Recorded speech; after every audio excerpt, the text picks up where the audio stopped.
पूरे मध्य प्रदेश में बढ़ रही बेरोजगारी को लेकर 5 अप्रैल को जिला सीधी मुख्यालय में NSUI के प्रदेश अध्यक्ष आगर मालवा के विधायक विपिन वानखेड़े के मुख्य आतिथ्य में नौकरी 2 या डिग्री वापस लो के मिशन को लेकर आंदोलन और जिला कलेक्ट्रेट के घेराव का कार्यक्रम निर्धारित था। 2 बजे का कार्यक्रम था, लेकिन सिंगरौली से वापस आने में देर होने की वजह से NSUI के प्रदेश अध्यक्ष विपिन वानखेड़े 2 घंटे की देरी से जिला कांग्रेस कार्यालय पहुंचे, जहां पर पहले कांग्रेस NSUI के अध्यक्ष और अन्य पदाधिकारियों ने उनका स्वागत किया। चाहे ग्रामीण बेरोजगारी हो, चाहे शहरी बेरोजगारी हो, शिक्षित बेरोजगारी हो, से आग्रह है कि मुख्य अतिथि महोदय का माल्यार्पण से स्वागत करेंगे। स्वागत के बाद NSUI के जिला अध्यक्ष दीपक मिश्रा ने प्रदेश अध्यक्ष को जिले के बेरोजगारों की पीड़ा बताई। साथियों, जिंदगी भर हम मेहनत करते हैं, 20 साल 22 साल तक हम पढ़ाई करते हैं और आधी जिंदगी गुजार देते हैं, और जब पढ़ाई करने के बाद हमारी नौकरी की बात आती है तो ऐसी जो सरकार मध्य प्रदेश में बैठी है, धोखे से जो बैठी है, जो जनता की चुनी हुई सरकार नहीं थी, वो सरकार धोखे से विधायकों को खरीद करके सरकार बनी है और हम लोगों को नौकरी देने के लिए कोई व्यवस्था नहीं करती है। कार्यक्रम में मौजूद कार्यकर्ताओं को संबोधित करते हुए NSUI के विधायक विपिन वानखेड़े ने कहा कि विधायकों को खरीद कर बनाई सरकार ने बेरोजगारों के सपनों को चकनाचूर कर दिया है। एक छात्र अपने जीवन के 20-25 साल अपनी पढ़ाई में देता है और पढ़ाई करने के बाद जब उसे निराशा हासिल होती है तो इसका जिम्मेदार कौन है? एक माता पिता अपने परिवार के बच्चे की परवरिश करते हैं, उसे बड़ा करते हैं, उसे पढ़ाते लिखाते हैं, लाखों रुपए खर्चा करते हैं, लेकिन उसके बाद अगर उस बच्चे को रोजगार नहीं मिले तो उसका जिम्मेदार कौन है? कार्यक्रम के बाद NTV इंडिया न्यूज ने NSUI के प्रदेश अध्यक्ष विपिन वानखेड़े से बेरोजगारों की बेरोजगारी को लेकर तीखे सवाल किए, जिसके जवाब देते हुए उन्होंने बेरोजगारी की दुर्दशा के लिए शिवराज और मोदी सरकार को जिम्मेदार ठहरा दिया। वानखेड़े जी विगत 15 साल तक बीजेपी की सरकार सत्ता में रही, उसके बाद 1 साल की सरकार आपकी रही, 1 साल से फिर से बीजेपी की सरकार है। इन 17 सालों के दौरान युवा डिग्री लेके रोजगार तो नहीं पाया, भीख मांगने लायक भी नहीं रहा। इसके लिए किसको जिम्मेदार मानते हैं आप? इसके लिए शिवराज सिंह चौहान जी और हमारे देश के प्रधानमंत्री नरेंद्र मोदी जी जिम्मेदार हैं। वानखेड़े जी, हमारे देश में अब ये स्थिति हो गई है कि युवाओं की जिनके पास डिग्री है, रोजगार नहीं है, लड़कियां उनसे शादी नहीं करना चाहती है, चाहे वो कांग्रेस पार्टी में हो चाहे बीजेपी में हो। अब उनकी पीड़ा आप कैसे समझते हैं? बिल्कुल सही बात है। हमारे देश का युवा अपने आप को ठगा हुआ महसूस कर रहा है, प्रताड़ित महसूस कर रहा है। युवाओं को रोजगार की आवश्यकता है। हमारी मांग है कि युवाओं को रोजगार दिया जाए। पुलिस ने कांग्रेस कार्यालय से निकलने के बाद कांग्रेस कार्यकर्ताओं और विपिन वानखेड़े के पास 20 मिनट से भी कम का समय था और वह पैदल ही घेराव करने निकल पड़े, लेकिन पुलिस अस्पताल चौक में इस धरना प्रदर्शन कार्यक्रम की स्क्रिप्ट पहले से ही बनाकर रखी हुई थी। जैसे ही कांग्रेस कार्यकर्ता मौके पर पहुंचे, पुलिस और NSUI कार्यकर्ताओं के बीच नूरा कुश्ती शुरू हो गई। इस दौरान बैरिकेड भी टूट गए और कांग्रेसियों की आराम से गिरफ्तारी भी हो गई। इसके बाद दोनों ही पक्ष के कर्तव्य पूरे हो गए।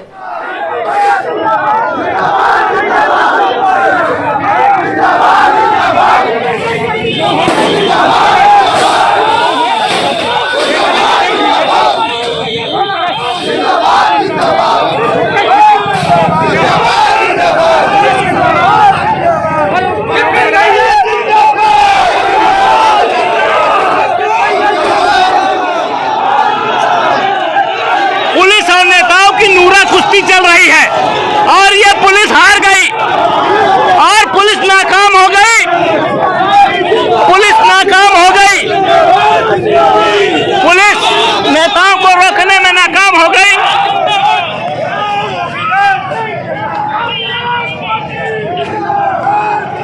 पुलिस अब भी कोशिश कर रही है, कांग्रेस के युवा नेताओं को रोकने की कोशिश कर रही है।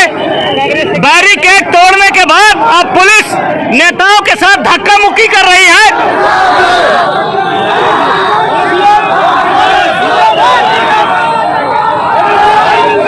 और ये पुलिस और कांग्रेस कार्यकर्ताओं के बीच लगातार धक्का मुक्की चल रही है और ये घेरे में लेकर पुलिस उनको गिरफ्तार करने का प्रयास कर रही है।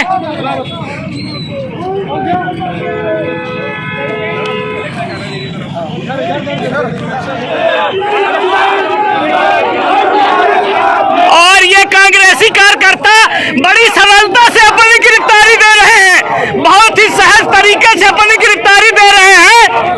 थोड़ा सा प्रयास किया।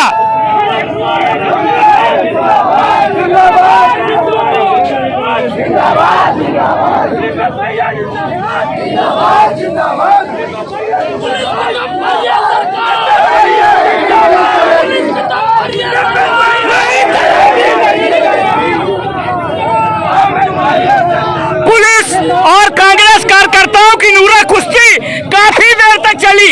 आखिरकार कांग्रेस कार्यकर्ताओं ने गिरफ्तारी दे दी।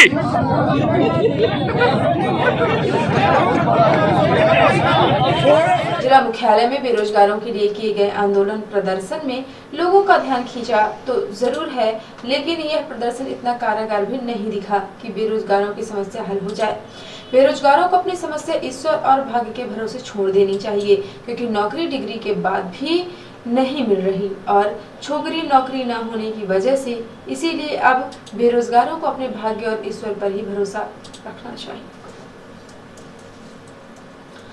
पूर्व नेता प्रतिपक्ष अजय सिंह ने एक विज्ञप्ति जारी करके आरोप लगाया है कि मुख्यमंत्री शिवराज सिंह ने कोरोना मरीजों का निजी अस्पतालों में इलाज का खर्चा बंद करके प्रदेश के सैकड़ों गरीब और कम आय वाले लोगों को मरने के लिए अकेला छोड़ दिया है।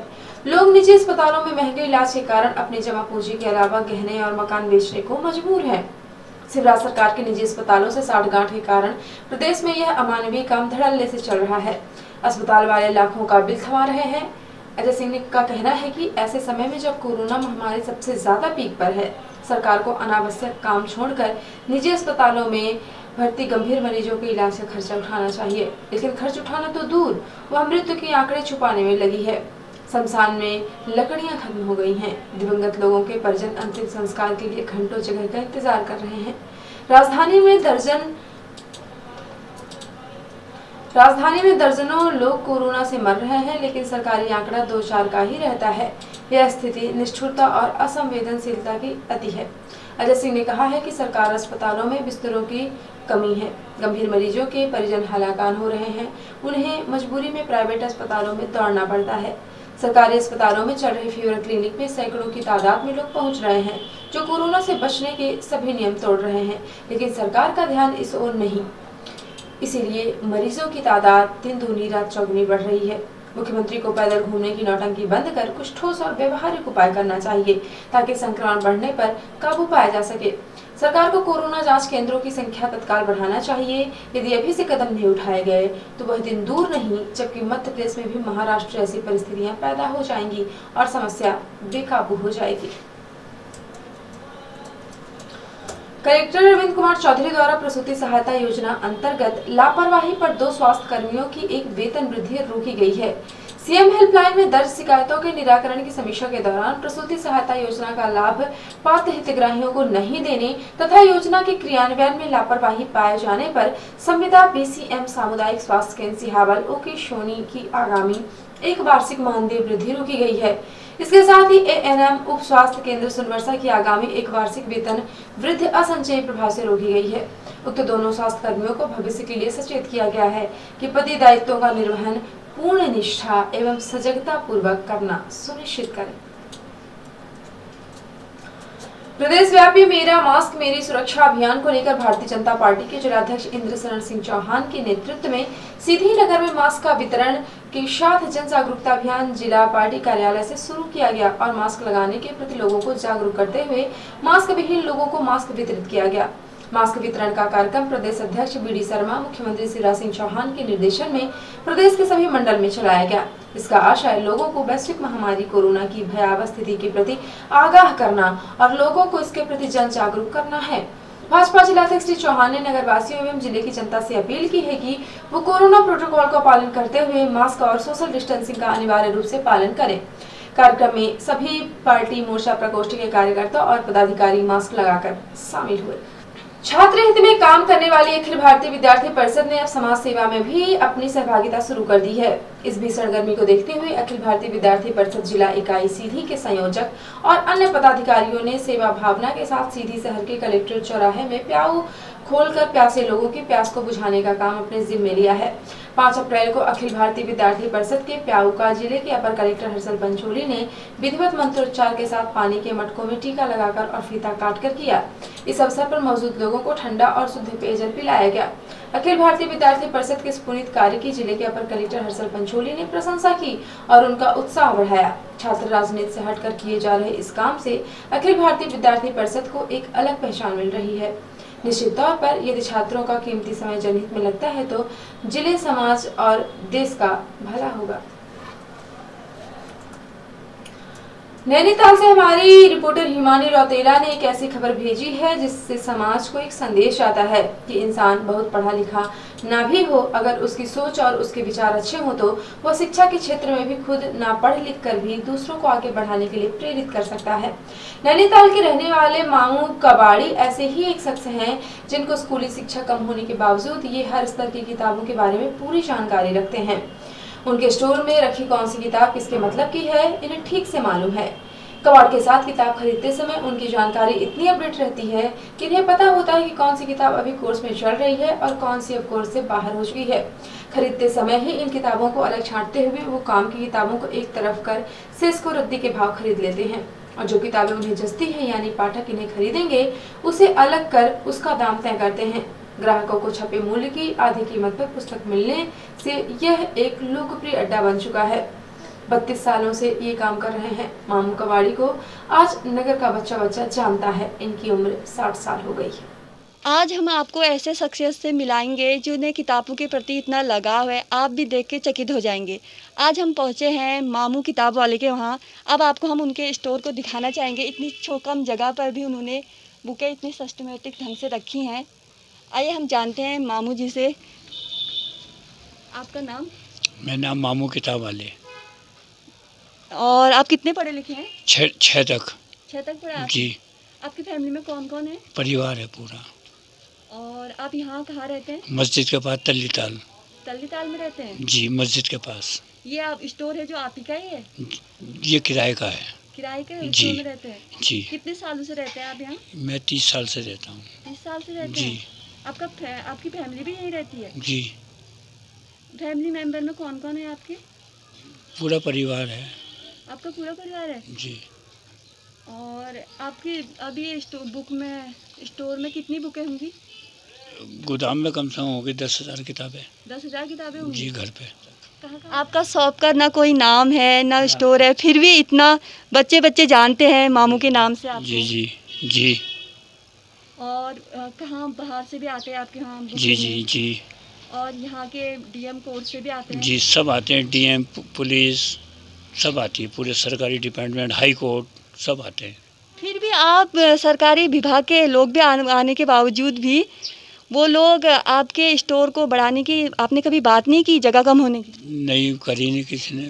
कहते हैं लोग, मगर हमें पता नहीं जगह के बारे में। अब तक कौन कौन से नेता यहाँ आ चुके हैं आपके यहाँ स्टोर में? नेता कोश्यारी मुख्यमंत्री 7 साल पहले। जो भगत सिंह कोश्यारी थे, इनका ये कहना है वो भी यहाँ आ चुके हैं। आप क्या प्रशासनिक अधिकारी से क्या कहना चाहेंगे जगह के लिए? जगह चाहिए तो और सेवा बढ़ेगी पब्लिक की, और सेवा बढ़ेगी। जैसा कि आप देख सकते हैं अभी ये बच्चे भी आए हुए हैं, इनसे जानेंगे कि ये जो किताबें कहीं नहीं मिलती वो मामू जी की वहाँ मिलती है। आप कहाँ से आए हो?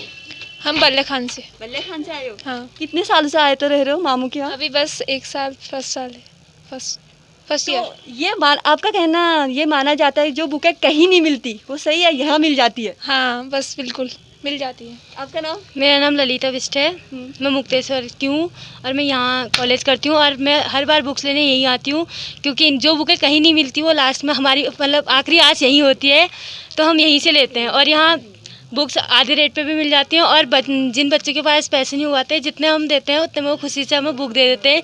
ये बहुत बड़ी सेवा है और इससे हमारी शिक्षा को एक नई उन्नति मिलेगी और इन्हें जगह देने की कोशिश की जाए। आप भी बुक लेने आई? हाँ। कौन सी बुक? जूलॉजी की। कब से आ रहे हो आप यहाँ? अभी फर्स्ट से आ रहे हो। जैसा कि आप देख सकते हैं बच्चों की आखिरी आस होती है और जो बुक कहीं नहीं मिलती वो मामू जी के यहाँ स्टोर में मिल जाती है। Himani Rautela, Nainital, NTV news. और अब पैसे प्रादेशिक हलचल। मध्य प्रदेश में बेकाबू कोरोना, सड़क पर शिवराज बोले हालात बिगड़ रहे हैं, सभी मास्क लगाएं, जो ना पहने दुकानदार उन्हें सामान न दें, घरों में भी न आने दें। उज्जैन में जुआरी पुलिसकर्मी, पुलिस लाइन में 5 कांस्टेबल जुआ खेलते रंगे हाथ पकड़ाए, 5 सस्पेंड हुए।